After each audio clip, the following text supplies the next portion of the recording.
Hello everyone, welcome back to my YouTube channel. আমি কৃত্তিকা। এখন বাজে দুপুর 12টা আর আমি 3 জনের জন্য একদম অল্প করে একটু খিচুড়ি রান্না করছি। মানে যেন দুপুরে খেয়ে দুপুরেই শেষ হয়ে যায়। আজকের খিচুড়িটা আমি পেঁয়াজ রসুন দিয়েই বানাবো। সোনা মুগ ডাল আর ভালো আতপ চাল না হলে নিরামিষ খিচুড়ি একেবারেই ভালো লাগে না। এখানে পাওয়া যায় তো সবই, কিন্তু ওয়েস্ট বেঙ্গলে যে কোয়ালিটির চাল ডাল পাই সেরকম নয়। আজকে দুপুরে খাওয়া দাওয়ার পরে একটা বড় সড়ো রান্নার প্ল্যান আছে, তাই শুধু খিচুড়ি রান্না করছি, কারণ এটার সাথে আর কিছুই করতে লাগে না। রণ আজকে পুরোটা সময় আমার সাথেই রান্নাঘরে কাটালো। এই সময়টা ওকে আমি কিছু কাজ দিই, পড়াশোনা দিই, সেগুলোই করে। পড়াশোনা করতে করতে হঠাৎ ইচ্ছা হয়েছে চকলেট ড্রিঙ্ক খাবো। বাইরে গেলেও বায়না করে বলে ঘরেতেই বেশিরভাগ সময় আমি বানিয়ে দিই। আমাদের ওখানে তো যে কোনো পুজোতেই ভোগ খাওয়ানো মানেই সেখানে খিচুড়ি, বাঁধাকপি, বিশেষ করে শীতকালে। আমাদের পাড়ায় তো কালী ঠাকুরের মন্দির আছে, ওখানে যখনই পুজো হয় খিচুড়ি প্রসাদ দেওয়া হয়। দাদু অল্প করে বাড়িতে নিয়ে আসে, ওই খিচুড়ির সাথে একটু তরকারি, সাথে পায়েস, সব মিলেমিশে একসাথে হয়ে যায়। ওটা যে কী ভালো লাগে খেতে। আর সরস্বতী পুজো তো খিচুড়ি প্রসাদ ছাড়া একেবারেই অসম্পূর্ণ। রণ যখন আমার সাথে রান্নাঘরে এরকমভাবে পড়াশোনা করে, তখন আমারও ছোটোবেলার কথা মনে পড়ে যায়। একদম ছোটোবেলাটা কেটেছে আমার দাদু দিদার সাথে। বোন তখন সবে হয়েছে আর আমিও তখন অনেক ছোট। মায়ের চাপ কমানোর জন্য দাদু দিদা আমাকে নিয়ে চলে গিয়েছিল, আর দাদু দিদাও একা থাকতো। দাদু আমাকে খাতায় অনেকগুলো কাজ দিয়ে বাজারে যেত। দিদা তখন উনুনে রান্না করতো, আমাদের তখন মাটির উনুন, আর আমি ওই উনুনের পাশে বসে দিদার রান্না দেখতে দেখতে হোমওয়ার্ক করতাম। আর আজ 4 মাস হয়ে গেল দিদা নেই। হঠাৎ করে মানুষটা যেন কেমন ভ্যানিশ হয়ে গেল। দিদা ছিল আমার ভ্লগের একনিষ্ঠ দর্শক। সে আমার একটা ভ্লগই 2-3 বার দেখতো। খিচুড়ি আমার প্রায় রেডি। পেঁয়াজ, আদা, রসুন কষিয়ে খিচুড়ির মধ্যে দিয়ে দিলাম। একদম লাস্টে একটু মটরশুঁটি দিলাম। এটা ফ্রোজেন মটরশুঁটি। এগুলো একদম আসল মটরশুঁটির মতোই খেতে। আমার তো আলাদা কিছুই লাগে না। নুন আর মিষ্টিটা একটু চেক করে নিয়ে লাস্ট একটা সিটি দিয়ে নেব, যাতে ফুলকপি আর আলুটা ভালো করে গলে যায়। ঠিক খাওয়ার আগে একটু পাঁপড় ভেজে নিলাম। আর রনর জন্য অল্প একটু আলু ভাজা করে রেখেছিলাম। একেবারে রাতের জন্য করে রেখেছি। খিচুড়ির মশলাটা করার আগেই আলুটা ভেজে তুলে রেখেছিলাম। রনর খাওয়া হয়ে গেছে, দীপেরও মিটিং হয়ে গেছে। এখন আমি আর দীপ খাবো। ওকে তো সপ্তাহে একদিন অফিস যেতে হয়, তাই বেশিরভাগ দিনও বাড়ি থেকেই কাজ করে। খিচুড়িটা আজকে এত সুন্দর পরিমাণ মতো বানিয়েছি যে এক ফোঁটাও আর পড়ে নেই। ওই যে বলেছিলাম দুপুরে খাওয়া দাওয়ার পরে একটা বড় সড়ো রান্নার প্ল্যান আছে। ইন্ডিয়ায় থাকতে আমরা বিকেল হলেই বা মাঝে মধ্যে, সব দিন হয়তো নয়, ভাজাভুজি খেতাম, যেমন চপ, সিঙ্গারা। তো সেই রকমই কিছু তেলে ভাজার আইটেম যেগুলো আমি জানি, সেইগুলোর পুরগুলো বানিয়ে রাখবো। ডিপ ফ্রিজে রাখলে এগুলো বহুদিন থাকে। যখন ইচ্ছা হবে বিকেলবেলা এগুলো ভেজে খাবো। তো আজকে আমি বানাবো ভেজিটেবল চপ, ডিমের চপ আর সিঙ্গারা। ভেজিটেবল চপের জন্য গাজর আর বিট গাজর কুঁড়ে নিয়েছি। সিঙ্গারার পুরের জন্য এই আলুগুলো ছোট ছোট ডুমো ডুমো করে কেটেছি এবং খোলাগুলো খুব অল্পই ছাড়িয়েছি। বেশিরভাগ আলুতেই কিন্তু খোলা রয়েছে। আমরা মিষ্টির দোকানে যে সিঙ্গারাগুলো কিনে খাই, ওগুলোতে দেখবেন কোনো আলুরই খোলা ছাড়ানো থাকে না। তো এই খোলা শুদ্ধ আলু দিয়ে পুর বানানোর একটা আলাদা টেস্ট হয়। আমি কখনো বাড়িতে এরকম কিছু বানিয়ে ফ্রিজে স্টোর করে রাখিনি। ফ্রোজেন অনেক কিছুই বাজার থেকে কিনে আনি, কিন্তু বাড়িতেই প্রথম বানাচ্ছি। দেখি ট্রাই করে, যদি অনেক দিন থাকে তাহলে তো ভালোই। যখন ইচ্ছা হবে ভেজে মুড়ি দিয়ে খেতে পারবো। রসুন আর পেঁয়াজ শুধু ডিমের ডেভিলের জন্য। সিঙ্গারা আর ভেজিটেবল চপটা পুরোপুরি নিরামিষ। যেমন করে আমরা মাংস বা ডিম কষার মশলা বানাই, ঠিক তেমনই কিন্তু এই ডিমের ডেভিলের জন্য মশলা আমাদের বানিয়ে নিতে হবে। আদা, রসুন আর টমেটোটা একসাথে পেস্ট করে নেব। এই পেস্টটা শুধু ডিমের ডেভিলের জন্যই, কারণ সিঙ্গারা আর ভেজিটেবল চপে যে আদা দেব সেটাকে গ্রেট করে দেব। ওদিকে মশলাটা কষানো হোক, আর এদিকে আমি সিঙ্গারার জন্য ময়দা মেখে নেব। এটাতে কোনো রকম আটা ব্যবহার করব না, শুধু ময়দা দিয়ে বানাবো। নুন দেব আর বেশি করে ময়ন দেব। ময়ন দেওয়া মানে হচ্ছে তেল দেওয়া। তেলটা এমন পরিমাণে দেব যেন শুকনো অবস্থাতেই ময়দাটা হাতে করে মুঠো করলে এমন দলা পাকিয়ে যায়, আবার সহজেই ভেঙে যায়।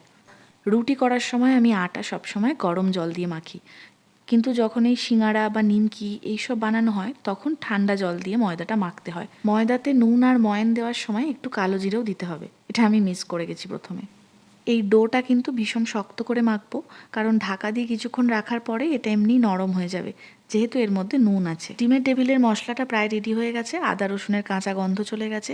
এইবারে আমাদের রোজকার যে মশলা সেইগুলো অ্যাড করব। ধনে গুঁড়ো, জিরে গুঁড়ো, লঙ্কা গুঁড়ো, গরম মশলা গুঁড়ো, গোলমরিচ গুঁড়ো, এই মশলাগুলো দেওয়ার পরে 5 মিনিট আরেকটু নাড়িয়ে চাড়িয়ে নেব। তারপর এর মধ্যে দিয়ে দেবো সিদ্ধ করে রাখা আলুগুলো। আমি একটা ভুল করেছি এখানে, ভেবেছিলাম আলুগুলো খুব ভালোভাবে সিদ্ধ হয়ে গেছে, তাই একেবারে মশলার মধ্যে দিয়ে দিয়েছিলাম, কিন্তু দেখলাম একটু একটু শক্ত ছিল। তো তোমরা কিন্তু এই ভুলটা করো না, তোমরা প্রথমে আলুগুলোকে মেখে নেবে ভালো করে, যাতে একটুও শক্ত না থাকে, তারপরে সেই মাখা আলুটাই মশলার মধ্যে দেবে। এরপরে ওই মশলা সমেত আলুটা কিন্তু অনেকক্ষণ ধরে কষাতে হবে, যতক্ষণ না গাটা তেল তেলে হয়ে যাচ্ছে। একদম লাস্টে ধনেপাতা ছড়িয়ে নুন মিষ্টিটা চেক করে নামিয়ে নেব। এরপর ভেজিটেবল চপের পুরটা বানিয়ে নেব। এটা তো সম্পূর্ণ নিরামিষ। ভেজিটেবল চপ আর ডিমের ডেভিলের আলুটা একসাথে সিদ্ধ করে নিয়েছিলাম, আর সিঙ্গাড়ার জন্য যে আলুর পুরটা বানাবো তার জন্য যে ডুমো ডুমো করে আলুটা কেটেছি ওটা আলাদা করে আমি সিদ্ধ করেছি। প্রথমে ফ্রাইং প্যানে তেল দিলাম। তেল গরম হলে এবং কাঁচা সর্ষের তেলের গন্ধ চলে গেলে তাতে 5 ফোড়ন দেবো। 5 ফোড়নটা একটু ভাজা ভাজা করে নিয়ে তাতে গ্রেট করে রাখা আদাটা দেবো। যেমন পরিমাণ মশলা বানাবে তেমন পরিমাণই আদাটা দিতে হবে। এরপরে আদার কাঁচা গন্ধ চলে গেলে তাতে গ্রেট করে রাখা বিট গাজর আর গাজরগুলো দিয়ে দেবো। ওপর থেকে নুন ছড়িয়ে ঢাকা দিয়ে সিদ্ধ হতে দেবো। গাজরের কাঁচা গন্ধ চলে গেলে ওপর থেকে একটা ভাজা মশলা ছড়িয়ে দেবো, যে মশলাটা আমি বাড়িতেই বানিয়ে রেখে দিই সবসময়। গোটা জিরে, মৌরি, ধনে, শুকনো লঙ্কা, গোলমরিচ, গোটা গরম মশলা সব শুকনো কাঠখোলায় ভেজে মিক্সিতে গুঁড়িয়ে একটা শুকনো কৌটোর মধ্যে স্টোর করে রেখে দিই। ভাজা মশলাটা দেওয়ার পর কিছুক্ষণ নাড়িয়ে চাড়িয়ে তাতে সিদ্ধ করে রাখা আলুটা দিয়ে দেবো। এই পুরটা একটু মিষ্টি মিষ্টি হবে। একদম শেষকালে ধনেপাতা ছড়িয়ে নুন মিষ্টি চেক করে নামিয়ে নিতে হবে। এরপরে বানাবো সিঙ্গাড়ার পুর। এটার জন্য প্রথমে শুকনো কাঠখোলায় 5 ফোড়নটাকে একটুখানি ভাজা ভাজা করে সুন্দর একটা গন্ধ বেরোলে হামালদিস্তায় অল্প একটুখানি থেতো করে নিতে হবে। আমার কাছে হামালদিস্তা নেই, তাই আমি মিক্সিতেই একবার জাস্ট ঘুরিয়ে দিয়েছি। এরপরে ফ্রাইং প্যানে তেল গরম করে ওই মশলাটা দিয়ে দেবো ফোড়নে। তারপর দেবো একটু হিং, তারপর দেবো আদা বাটা। আদাটা বাটিনি, গ্রেট করে দিয়েছি। আদার কাঁচা গন্ধ চলে গেলে সিদ্ধ করে রাখা আলুগুলো দিয়ে দেবো। এরপরে নুন হলুদ ছড়িয়ে বেশ ভালো করে মশলার সাথে আলুগুলোকে মিশিয়ে নেব। আলুগুলো যদি সব গলেও যায় তাতেও কোনো অসুবিধা নেই। এরপরে ওপর থেকে আবার ভাজা মশলা ছড়িয়ে দেবো।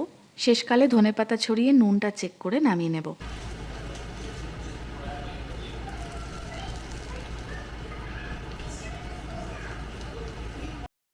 রেডি হয়ে গেছে আমার 3 রকমের পুর।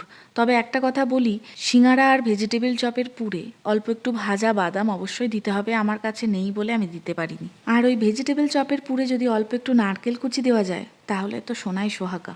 রনর এবার পার্কে যাওয়ার সময় হয়ে গেছে, ও অনেকক্ষণ ধরেই আমাকে রিমাইন্ডার দিচ্ছে। দীপ আজকে একটু কাজে বেরিয়েছে, নাহলে আমি ব্যস্ত থাকলে ওই রনকে পার্কে নিয়ে যায়। শুধুমাত্র আজকে খাওয়ার জন্য সব রকম তেলে ভাজাই 2টো করে বানাবো, আর বাকি পুরটা ফ্রিজে স্টোর করে রাখবো। চপগুলো একদম রেডি করে রেখে বেরোবো, যাতে এসেই ভেজে গরম গরম মুড়ির সাথে খেতে পারি। একদম প্রথমে সিঙ্গাড়াটা বানিয়ে নেব। যেমন করে আমরা লুচি বেলি সেই রকমই ছোট ছোট লেচি করে নিতে হবে। তারপরে সেটাকে লম্বাটে করে বেলতে হবে। একটা লেই থেকে 2টো সিঙ্গাড়া হবে। তো মাঝখানে ছুরি দিয়ে কেটে ঠিক যেমনভাবে আমি দেখালাম একটু করে জল লাগিয়ে লাগিয়ে একটা ত্রিকোণ খামের মতো বানিয়ে নিতে হবে। তার মধ্যে আলুর পুর ভরে বাকি অংশটা জল বুলিয়ে মুড়ে নিতে হবে। জল না বুলালে ভাজার সময় খুলে যেতে পারে। এরপরে বানাবো ভেজিটেবল চপ। হাতে অল্প একটু তেল বুলিয়ে নিলাম। এরপরে অল্প একটু করে পুর নিয়ে লম্বা একটা শেপ দেব, ঠিক যেমন আমাদের ওখানকার দোকানগুলোতে ভেজিটেবল চপগুলো বিক্রি হয় লম্বা লম্বা। এই চপটা যেহেতু একেবারেই নিরামিষ, তাই এটাকে প্রথমে ময়দার গোলায় ডোবাবো, তারপরে ব্রেড ক্রাম্সে। চাইলে এটাকে ডবল কোটও করা যেতে পারে। ব্রেড ক্রাম্সে বা ময়দার গোলায় যে কোনো একটাতে অল্প একটু নুন মেশানো যেতে পারে, তবে সেক্ষেত্রে পুরে কতটা নুন হয়েছে সেটাও দেখে নিতে হবে। পুরের মধ্যে যদি বেশি নুন হয়ে গিয়ে থাকে তাহলে এগুলোর মধ্যে আর নুন দেওয়ার দরকার নেই। নুন এমন একটা জিনিস যেটার বেশি বা কমে পুরো খাবারের স্বাদটাই বদল হয়ে যায়। এরপর বানাবো ডিমের চপ। ডিমের চপটাই একমাত্র রণ খেতে ভালোবাসে। সিঙ্গাড়া বা ভেজিটেবল চপ কোনোটাই ও ইন্ডিয়ায় থাকতেও খেত না, আশা করছি এখানেও খাবে না। আজকের মতো 2টো ডিম সিদ্ধ করেছি, এটা দিয়ে 4টে ডিমের চপ বানাবো। এটা চাইলে তোমরা গোটা ডিমেরও বানাতে পারো। এটা বানানোর পদ্ধতিও প্রায় একই, শুধু আলুর পুরের মধ্যে সিদ্ধ ডিমটাকে ভরে একটা লম্বাটে গোল শেপ দেব। তারপরে ওই একটা ডিম যে গুলে নিয়েছি তার মধ্যে এটাকে কোট করব, সেখান থেকে তুলে ব্রেড ক্রাম্স দিয়ে কোট করব। ডিমের গোলাটা যেহেতু আমার বেঁচে গিয়েছিল তাই আমি ডাবল কোট করে নিয়েছি। মোটামুটি আজকের মতো চপ সিঙ্গাড়া বানানো হয়ে গেছে, যদিও এতগুলো খেতে পারবো বলে মনে হয় না। যতগুলো খেতে পারবো ততগুলোই ভাজবো, বাকি তো ফ্রিজ আছেই। আজকে পার্কে গিয়ে পরিচয় হলো এক বাঙালি ফ্যামিলির সাথে। আমার ভ্লগ দেখে আমাকে একদিন মেসেজ করেছিল প্রিয়াঙ্কা। মেসেজে টুকটাক কথাও হয়েছিল, কিন্তু আমার মুখটা সত্যিই মনে ছিল না। আমি রোজ যে পার্কে রনকে নিয়ে যাই সেখানেই প্রিয়াঙ্কা এসেছিল তার ছেলে এবং বাবার সাথে। প্রিয়াঙ্কার ছেলেকে আমার ছেলের এত পছন্দ হয়েছে যে ও দাদার বাড়ি যাবেই যাবে। সে একেবারে নাছোড়বান্দা, কিছুতেই ছাড়বে না। ওদিকে মেসোমশাই আর প্রিয়াঙ্কাও জোর করে আমাকে আর রনকে ওদের বাড়িতে নিয়ে গেল। আর আজকে আবার দীপ ওর চাবিটা নিয়ে যায়নি। বাড়ি ফিরে দেখছে আমি আর রন নেই, আর সেই সময় মেসোমশাই চা বানিয়ে ফেলেছে। আমি বললাম তুমিও এখানে চলে এসো। মেসোমশাই আবার নিচে গেলেন ওকে আনতে। কয়েকদিনের জন্য ইন্ডিয়া থেকে মেয়ে জামাইয়ের বাড়ি ঘুরতে এসেছেন। উনি এই বয়সেও এত অ্যাক্টিভ এবং জলি, আমার ভীষণ ভালো লেগেছে।